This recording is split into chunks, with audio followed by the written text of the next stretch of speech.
Hello guys, and welcome to the second episode of my career mode series. Now, bit of a question, should I keep it as Padua or Padova? Because the team in real life is called Padova, but on FIFA it's called Padua, and I just want to ask you guys, should I stick with the real name or the FIFA name? Because obviously there might be a bit of confusion.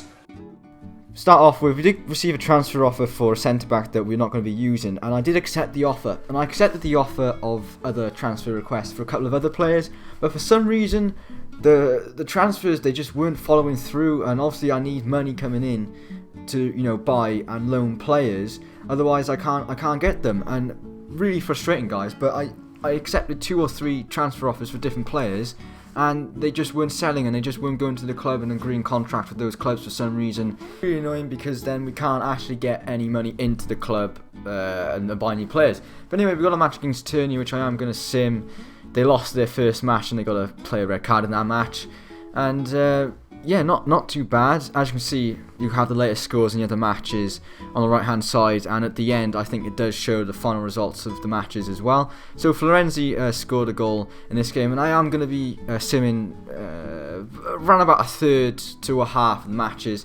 Depends on the team we're playing. If they're lower down in the league, I may as well just sim the match, because we're pretty much guaranteed a win there. But obviously if the teams around us at the top, need to play those matches because they're important. So we won that 2-0. Florenzi and Raimondi both scored for us, which is good. So we got a 100% record so far, and we entered the transfer deadline day, and unfortunately my transfer period didn't really go as to plan. Obviously I wanted to get a big sign-in. I got Florenzi on loan, and I wanted to buy some other players and get some other players of decent quality into the club, but unfortunately, as we have no money coming out, we cannot do that. And the first 6 hours of the transfer window, transfer deadline day, nothing happened. I just went through it, and I was just going to continue that to the end, because I was like, I can't do anything really. But then I realised, what about the free agents? Obviously they're free. Generally they're not, the highest quality players, but their contracts and their wages are fairly low. And I could probably buy a couple of them. As you can see, my finances there, remaining transfer budget is 194,000 with I think 7,000 weekly wages. I was just checking to put some more players up for sale, and the ones that Vantagiato and Trevisan I was trying to sell and I had offers for just weren't selling for some reason, even though I accepted offers. And it was really disappointing. I'm sorry I could only get a few players into the club, and 2 of them were in fact actually free agents, which you will see soon. As you can see, go down to 6 hours, still no one in the club, still getting no offers for players. So the squad we've got is okay. It's got a good attacking lineup. The midfield is decent. It's just the defence. And the goalkeeper, obviously, I think they're all rated below 70, bar Santa Croce, and he's on loan this season as well. So anyway, I went looking for some free agents. I wanted to sign a wing back, or full back, sorry, and a midfielder, more maybe defence orientated, because I thought in attack we should be fine. We got plenty of pace in attack, and I thought we had decent quality in attack. So I was just looking through the free agents. I started off with goalkeepers, and then I moved on to midfielders, and then I moved on to right backs and left backs. And please leave any suggestions for players that I could possibly buy in the next, or loan in the next transfer window, because I am coming up. I've obviously pre-recorded these in advance, and I am actually coming up to that stage.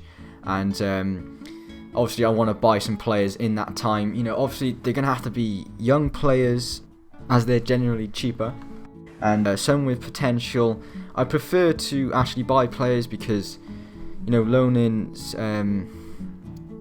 I've got so many loans this season that if we do make it into next season, then I won't be able to have a large squad, and I won't be able to keep those players for next season.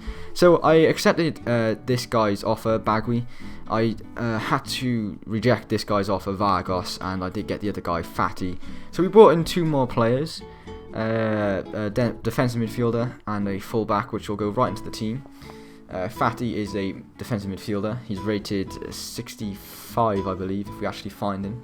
And Bagui is an Ecuadorian international, rated around the same, and he's a left-back. I think I played him right-back, though. But yeah, good backup for the team, just in case anyone gets injured. And I actually do start Bagui. I think that's how you pronounce his name. There he is. He's rated 64. He's a left-back. Later on, I don't know if it's this episode or possibly future episodes, but he does actually become a start member of the team. As you can see, all my squad is actually pretty young, and that's good because they've all got good potential and they'll all rise. Obviously, Pasquato, Santa Croce on loan this season, as well as Benedetti. Those are definite loan signings for this season that I didn't make, but we're already at the club. So they're going to be leaving next season. I did want to try and get some players to replace them, but obviously we can't do that. So played a game against Cesena, obviously on world class throughout the whole career mode series, and obviously utilising the pace. Great ball out to Raimondi, and he's going to cross the ball back in, and it's Mbakogu, our striker, who rises highest. Great header into the back of the net to put us 1-0 ahead. And then, poor defending from me, I let some space. They play a ball through. Don't know what that challenge was there, a bit of a desperate challenge, but they do equalise to make it 1-1. And then, we were pressing for a second goal. We crossed the ball in. Mbakogu, great block, unfortunately denied just before the end of the first half. Then we get a corner, and I like to take short corners in Ultimate Team, and that's what I did. I passed a short ball to Raimondi, who crosses the ball back post. Santa Croce peels off his man, loses his marker. Great header at the back post to put us 2-1 ahead. Really, really happy with that, and we did manage to win that game 2-1. So that is another win for us, and that should see us right at the top of the table. As you can see by the stats, definitely deserved that win, and you can see the other stats there. Sorry, I was just checking the time there. See how long I've been playing for. Checking the stats there, and there's some players we have leaving on international duty. Both those free agents actually do play international, so that's good. I know they're only rated 64 and 65, but seeing as they play international football, obviously they've got to be of some decent quality, and they're just there for backup really. So yes, we have a game against Empoli next, and I decided to praise my team for their recent performances, which have led us to the summit of the table. And yeah, Empoli, good team. And what happens here? We got Mbakogu going through. I think he's Nigerian. He's a great player. Really should have scored there, but obviously not the highest rated of strikers. And they do actually score. Tavano, great player on Ultimate Team last year, and he's a good player this year. Fairly old guy, but yeah, he's a good player to have on career mode. Although he is old. Anyway, Pasquato steals this ball back out wide to Raimondi, who crosses the ball in, and Mbakogu is there, but that comes off the centre-back's head. That actually comes off the defender's head for an own goal. Very bizarre own goal, actually. I wasn't expecting that. But yeah, I'd like to know, guys, if you've got any suggestions for this career mode series to make it more interesting and entertaining. Obviously, I am new to uploading career mode videos on YouTube, and I'm not entirely sure what I'm doing, to be honest. I think 10 minutes is a good length for it. As you can see here, how this doesn't go in, I don't know. The keeper was having an amazing game, and that's what you get at world class level. You get the keepers playing well, defends hard. It's hard to score on world class on career mode. It is hard to score, and the story of the second half was us trying to score, but just not going in the back of the net. We were getting players offside in good positions. We were getting balls in the box, just wasn't going in. We were taking shots, the keeper was saving it. We were hitting the post. It's really frustrating, and yeah. We see here Asuji gets in good position, but supposedly he's offside. Obviously he must have been. Yeah, really frustrating, because I wanted to keep a 100% record, but unfortunately we couldn't. But we didn't lose this game, but we did draw it 1-1, and you'll see by the stats, we really should have won that game. We had 9 shots, only 1 goal. Disappointed, but we haven't lost.